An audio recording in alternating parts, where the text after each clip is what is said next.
Benjamin Whitrow reads the last of 5 ghost stories from the pen of M.R. James. Rats.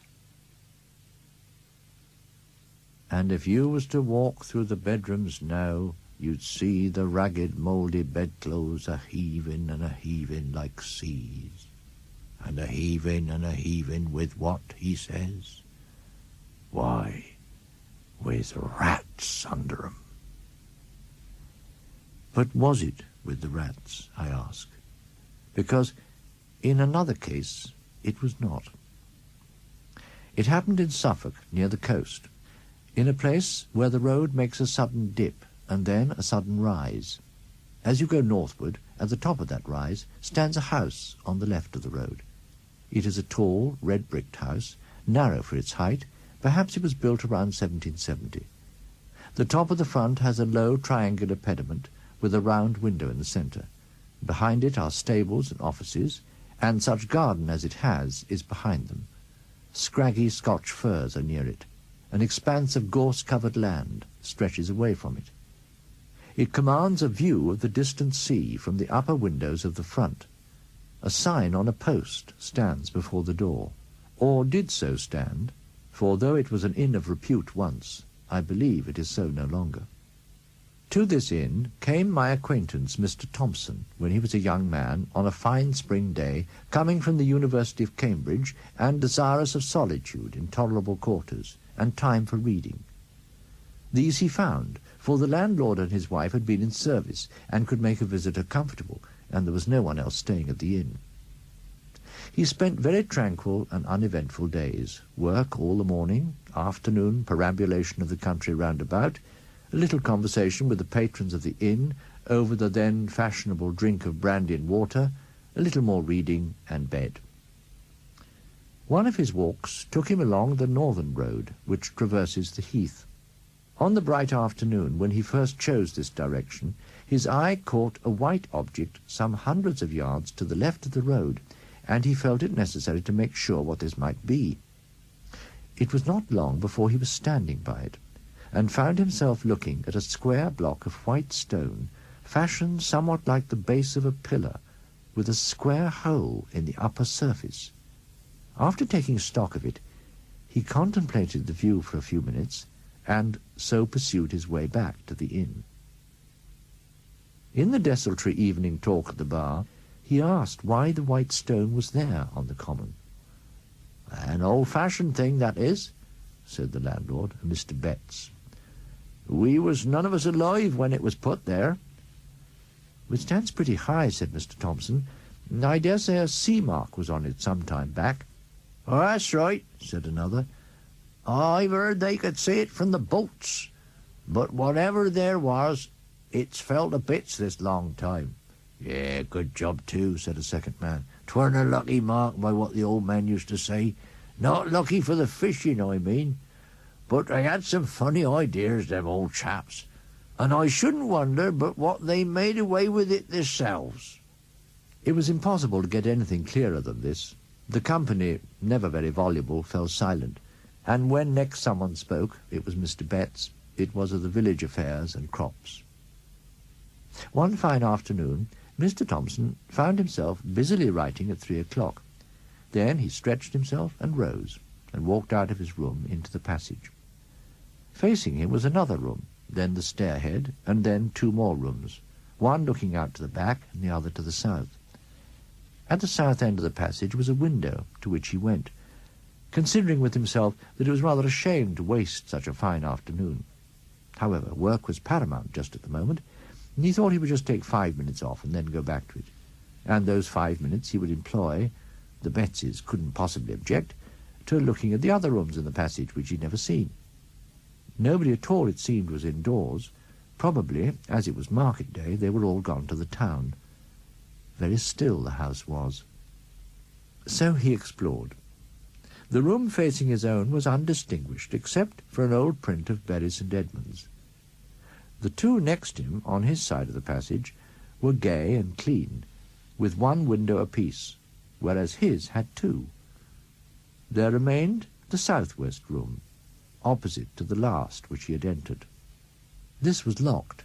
But Thompson was in a mood of quite indefensible curiosity, and feeling confident that there could be no damaging secrets in a place so easily got at, he proceeded to fetch the key of his own room, and when that did not answer, to collect the keys to the other 3. One of them fitted, and he opened the door.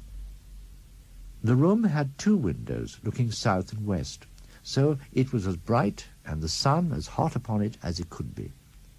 Here there was no carpet, but bare boards, no pictures, no washstand, only a bed in the farther corner, an iron bed, with mattress and bolster, covered with a bluish check counterpane.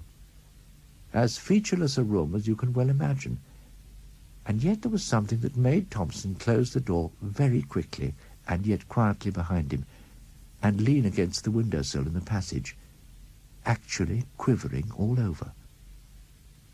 It was this, that under the counterpane someone lay, and not only lay, but stirred. That it was someone and not something was certain, because the shape of a head was unmistakable on the bolster, and yet it was all covered, and no one lies with covered head but a dead person, and this was not dead, not truly dead, for it heaved and shivered. If he had seen these things in the dusk or by the light of a flickering candle, Thompson could have comforted himself and talked of fancy.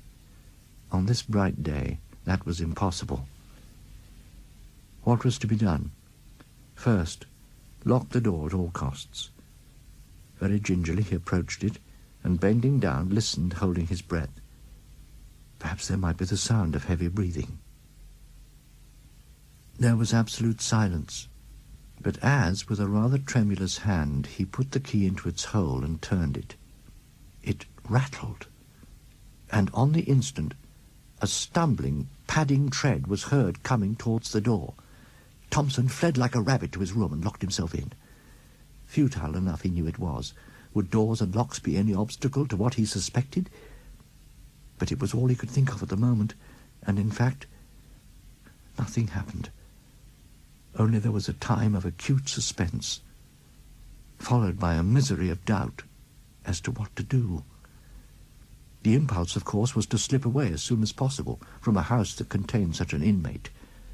But only the day before he had said he should be staying at least a week more, and how, if he changed his plans, could he avoid the suspicion of having pried into places where he certainly had no business? Moreover, either the Betseys knew about the inmate, and yet did not leave the house, or knew nothing, which equally meant that there was nothing to be afraid of, or knew just enough to make them shut up the room, but not enough to weigh on their spirits. In any of these cases it seemed that not much was to be feared, and certainly so far he had had no sort of ugly experience. On the whole, the least line of resistance was to stay. Well, he stayed out his week. Nothing took him past that door, and often, as he would pause in a quiet hour of day or night in the passage and listen, no sound whatever issued from that direction. You might have thought that Thompson would have made some attempt to ferret out old stories connected with the inn, hardly perhaps from Betts, but from the parson of the parish or old people in the village. But no, the reticence which commonly falls on people who have had strange experiences and believe in them was upon him. Nevertheless, as the end of his stay drew near, his yearning after some explanation grew more and more acute. So he hatched a plan. He would leave by an afternoon train about 4 o'clock. When his fly was waiting and his luggage on it, he would make one last expedition upstairs to look round his own room and see if anything was left unpacked, and then, with that key, which he had contrived to oil, as if that made any difference, the door should once more be opened for a moment and shut. So it worked out. The bill was paid, the consequent small talk gone through while the fly was loaded. Pleasant part of the country, been very comfortable, thanks to you and Mrs. Betts. Hope to come back some time, on one side, and on the other, very glad you found satisfaction, sir, done our best, always glad to have your good word, very much favoured we've been with the weather, to be sure. And then, I'll just take a look upstairs in case I've left a book or something out. No, don't trouble, I'll be back in a minute. And as noiselessly as possible, he stole to the door and opened it. The shattering of the illusion. He almost laughed aloud. Propped, or you might say sitting on the edge of the bed, was nothing in the round world but a scarecrow. A scarecrow out of the garden, of course.